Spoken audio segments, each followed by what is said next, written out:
This is Ian Lamont, publisher of In 30 Minutes Guides, including PowerPoint Basics in 30 Minutes. I'm going to show you the differences between a PowerPoint presentation made in 2015 versus one made in 2025. These are my own presentations, and I think it's kind of fun to look back at how much PowerPoint has evolved and how much presentations have evolved. So this is the 2015 presentation. It was on one of the other books that we published, and you can see that the slides are very text-heavy, lots of simple images, maybe some simple animations I have on this particular slide, like this is probably fading in the bullets one by one, but otherwise it's boring as heck. And back then I wasn't a super PowerPoint user, but certainly I've gotten a lot better since then, in the 10 years since then. And here's is a 2025 presentation, and you can see I've really shaken up the way that I make slides. The slides look a lot better, even the ones that have a lot of text on them. They're more visual, they're more engaging for people. Like this used to be just a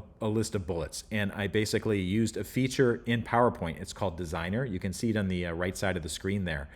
This is in the Design tab in PowerPoint 365. If you click the Designer feature, it'll basically show all these cool new designs that you can use, and these are updated regularly. So basically what I did is I have a presentation that I give frequently about relating to Amazon, and I keep a master version of this presentation, and then every time I do a new version I might change the slides. Like this background is a new thing, and it makes the slides more engaging for people. Designer is very easy to use. You don't have to use it, but I like to use it. And basically that's changed in 10 years. And again, look at what I was doing 10 years ago in 2015. Wow. Compared to what I'm doing now, which is a lot more engaging, a lot more possibilities for design. And basically that's what I use.